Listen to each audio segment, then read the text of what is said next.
Halo, selamat pagi semua sobat Stikers Majapahit Mojokerto dan rekan-rekan semua dimanapun berada.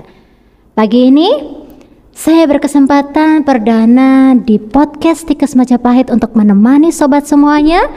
Apa yang mau kita bahas? Tentu hal yang menarik buat kita semua. Dan ini masih pada happening banget di dunia pendidikan kita. Boleh dong ditebak apa nih topik kita kali ini? Nah, topik kita kali ini nggak jauh-jauh banget sama pendidikan, karena memang apa yang mau kita bahas adalah dunia pendidikan banget.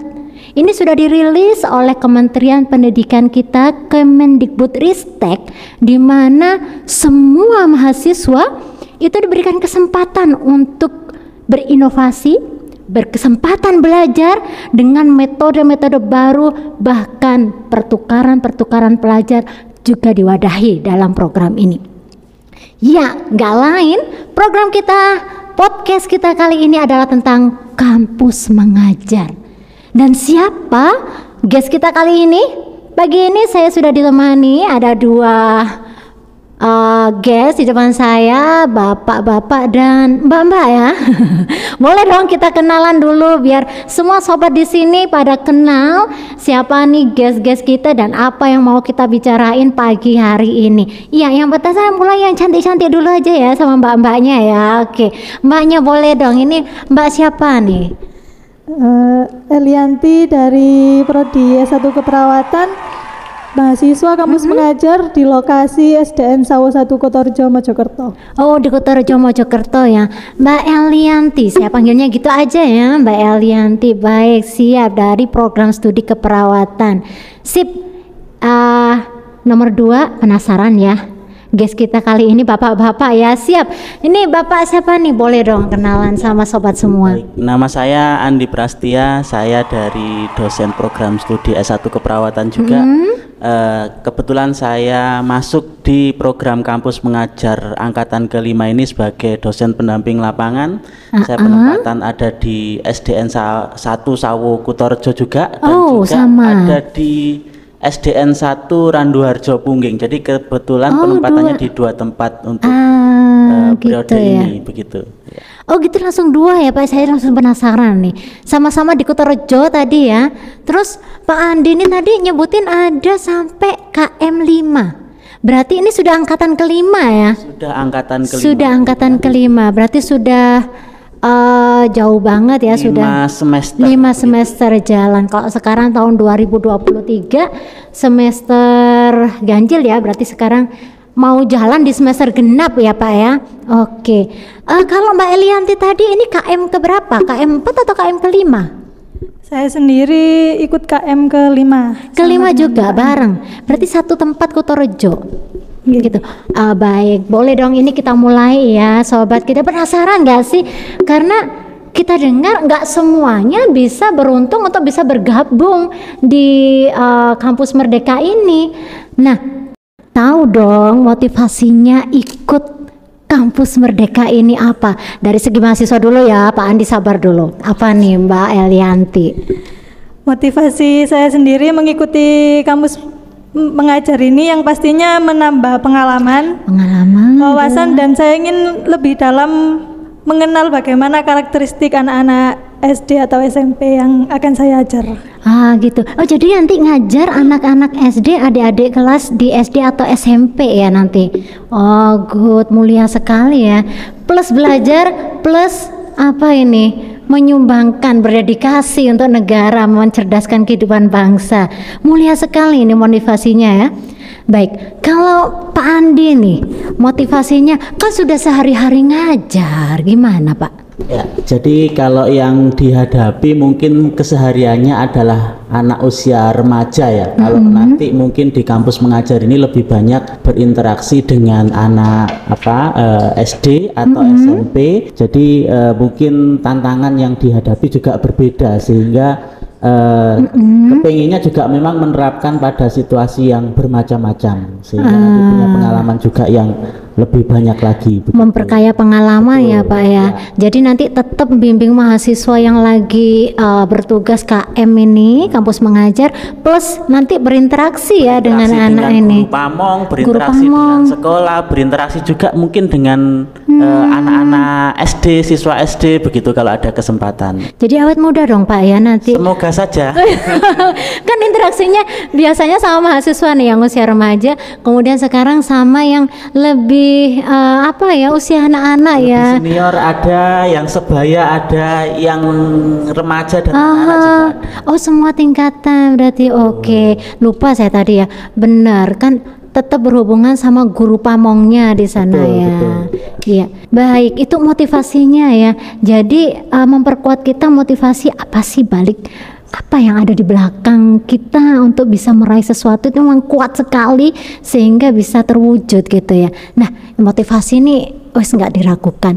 Terus ini seleksinya apa saja ini? Apakah seleksi untuk dosen sama dengan seleksi yang diikuti oleh mahasiswa, tahapan-tahapannya gitu? Oke, biar tadi mahasiswa dulu ya, sekarang Pak Andi dulu deh. Seleksinya barengan atau bagaimana? Seleksinya kalau untuk DPL dan mahasiswa terpisah. Oh terpisah? Terpisah ya. Nah kalau dari tahapannya mungkin ada seleksi administratif, jadi ada berkas-berkas yang harus kita lengkapi. Baru setelah itu dinyatakan lolos untuk seleksi administratif, baru melangkah ke tes mungkin kemampuan ya. Itu ada tes VCET gitu ya. Tes VCET ini tes itu semacam tes ya kompetensi dasar untuk bisa menjalankan program tersebut. Oh gitu. Seperti tes mata pelajaran atau pengetahuan umum atau gimana Pak Andi? Kalau saya melakukan kemarin itu lebih banyak ke pendalaman tentang pencegahan bullying. Bullying yang lagi marak. Untuk kekerasan seksual di lingkungan pendidikan. Oke. Jadi soal-soalnya lebih banyak tentang itu kemarin. Baik. Itu yang kemudian saya pelajari dari KM3, KM4 karena kebetulan saya juga jadi koordinator perguruan tinggi di KM3.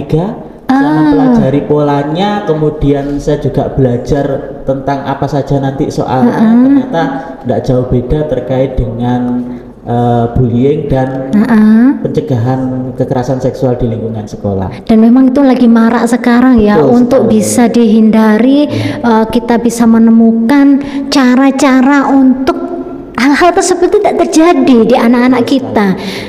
Miris sekali itu ya. Jadi akhir-akhir ini anak-anak kecil SD, SMP sudah mendapatkan kekerasan seksual atau bullying di sekolah, bahkan itu pelakunya adalah teman mereka sendiri, bahkan pelakunya juga anak-anak ini ya Pak ya, juga lingkup anak-anak tersebut, anak-anak sendiri, saksi dan korban itu juga di lingkungan mereka sendiri. Itu miris sekali. Baik ya, tapi ini tadi benar triknya dari Pak Andi ini memang sudah mempersiapkan dari awal, sudah mempelajari tahapannya sekian, apa aja yang kira-kira nanti akan diteskan, persiapan dokumen dan sebagainya. Tapi semuanya online ya Pak ya? Semuanya online. Online ya Pak ya? Masuk untuk VCET-nya, tes VCET itu kami dihubungkan melalui Zoom, melalui browser yang terhubung langsung, jadi kami mengerjakan juga secara online. Wah, begitu bisa memfasilitasi sekali, menjawab sekali kebutuhan saat ini kalau semuanya sudah digital, eranya sudah era online begitu ya, memudahkan sekali untuk seluruh Nusantara bisa bersaing untuk mendapatkan kesempatan bergabung di KM ini ya, Kampus Merdeka. Nah, kalau mahasiswa bagaimana tahapannya? Boleh dong sama seperti itu atau serupa gitu? Untuk seleksi mahasiswa sendiri administrasinya sama kayak dosen DPL, yaitu mengumpulkan berkas-berkas seperti pengalaman organisasi, gitu. Terus sama surat kesehatan, surat keterangan sehat juga. Terus tesnya setelah dinyatakan lolos seleksi administrasi juga dilakukan tes literasi dan numerasi. Kalau di angkatannya Mbak Elianti ini boleh dong tahu rekan-rekannya nih berapa orang gitu, atau perkiraan berapa orang yang sama-sama ingin masuk di KM ini?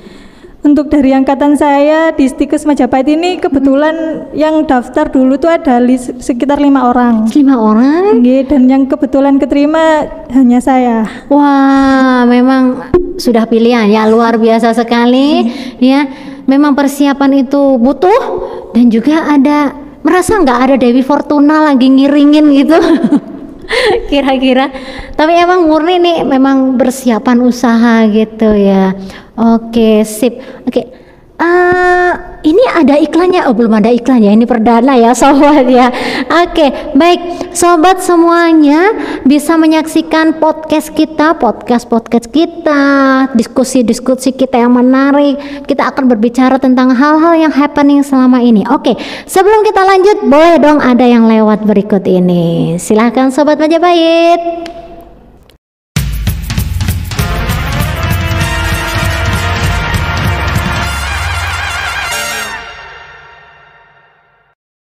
Baik sobat Majapahit, dimanapun berada kita ketemu lagi.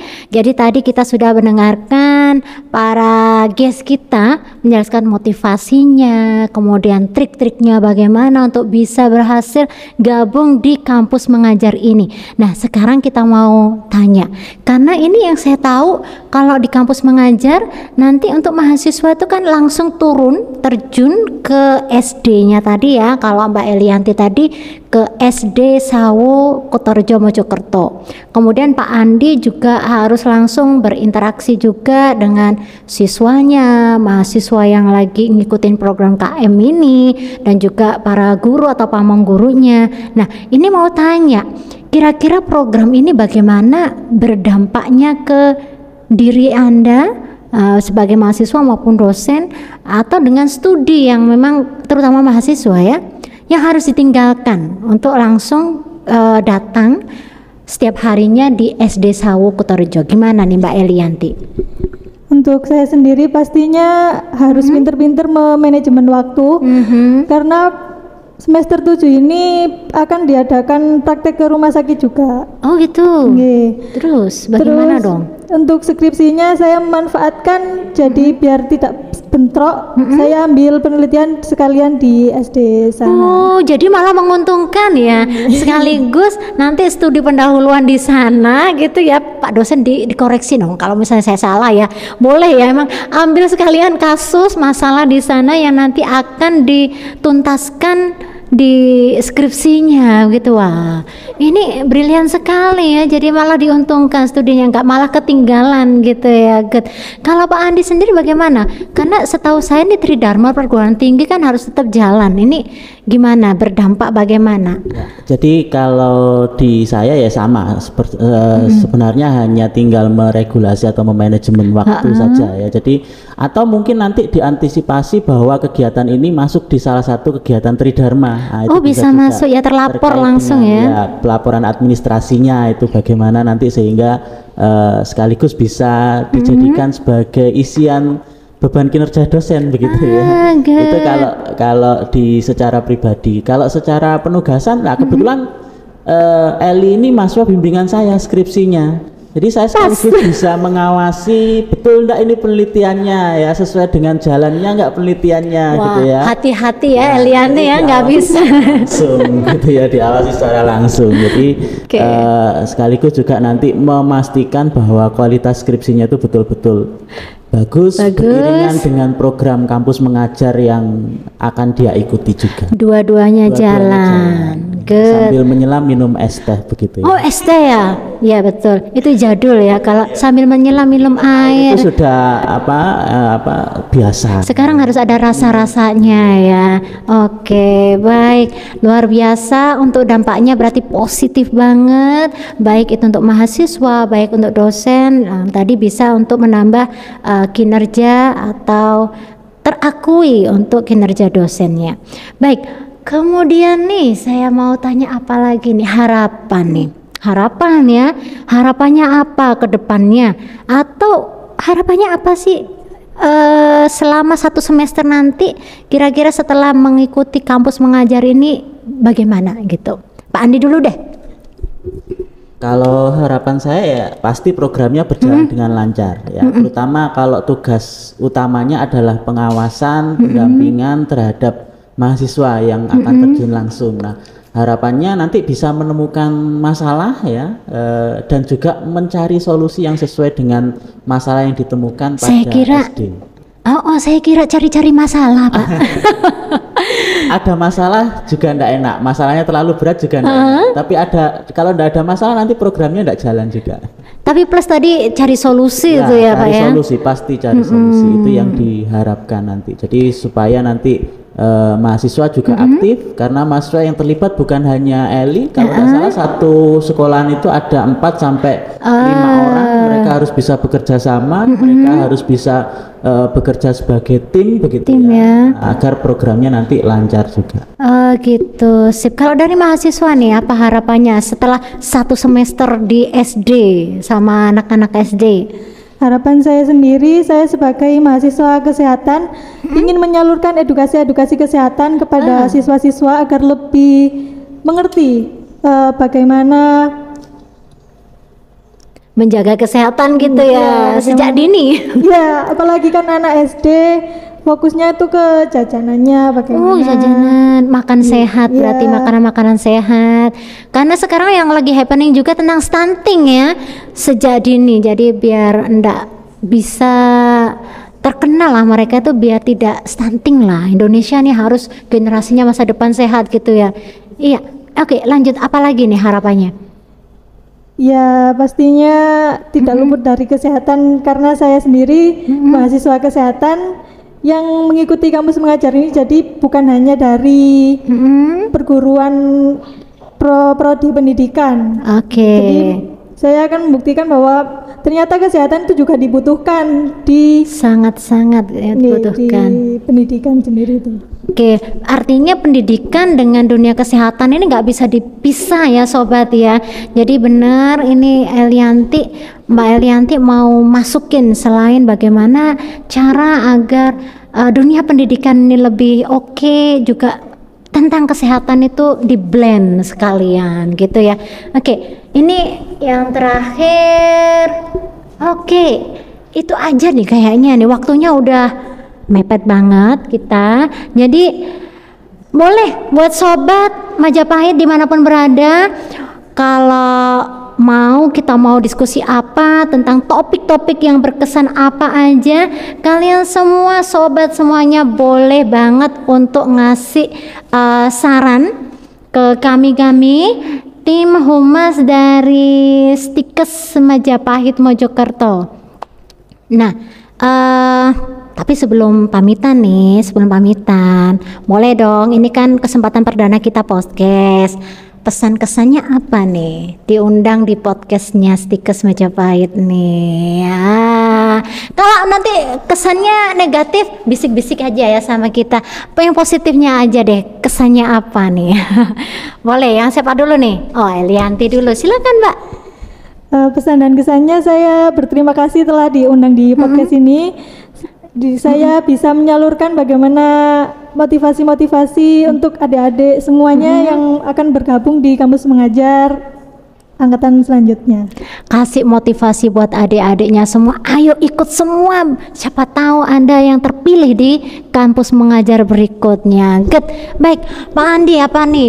Jadi sama, jadi karena podcast perdana ini tema yang diangkat bukan tema yang sederhana. Jadi biasanya kalau di awal-awal itu yang diangkat itu tema-tema yang sederhana, tapi ini temanya sudah berat. Jadi berat ya? Sudah berat, jadi menurut saya kesannya ini sudah sangat bagus, sehingga nanti bisa menjadi motivasi juga tadi yang disampaikan oleh Eli tadi, agar dari informasi podcast perdana ini bisa menjadi motivasi untuk adik-adik atau mungkin teman-teman dosen yang lain yang berkeinginan untuk menjadi dosen pendamping lapangan gitu ya. Mungkin nanti ada program kampus mengajar 6, 7 dan seterusnya, atau program kampus merdeka yang lain. Itu nanti mungkin teman-teman bisa mengikuti seleksi, atau syukur-syukur nanti lolos dalam program tersebut. Amin, lolos semuanya. Baik, itu tadi kalau saya simpulkan nih, pesan dan kesannya positif banget ya, bawain vibe-nya tuh loh positif banget gitu ya. Oke, baik, terima kasih semua teman-teman sobat Stikes Majapahit dan pendengar semuanya dimanapun berada. Terima kasih buat kehadiran Mbak Elianti juga Pak Andi di podcast Stikes Majapahit perdana kita kali ini. Oke, Stikes Majapahit Mojokerto memberikan kesempatan kepada sobat Majapahit semuanya untuk dapat berdampak positif untuk bisa join di podcast Humas Stikes Majapahit Mojokerto. Dan mari kita semuanya memberikan dampak positif bagi negeri tercinta kita, Indonesia. Buat sobat Majapahit semuanya dimanapun berada, tetap bisa ya stay tune dan join terus, pantengin kita semuanya di media sosial kita. Ada Instagram di bawah ini ya, ada Facebook kita FB-an dan TikTokan bareng, juga di web kita Stikes Majapahit. Jangan lupa like, subscribe, and follow semua medsos kita. Baik semua sahabat Majapahit Mojokerto, kita harus akhiri dulu program podcast kita kali ini. Ketemu lagi di lain program. Oke, terima kasih semuanya. Di sini Mbak Elianti dan juga Pak Andi untuk waktunya. See you next. Majapahit Jaya. Assalamualaikum warahmatullahi wabarakatuh.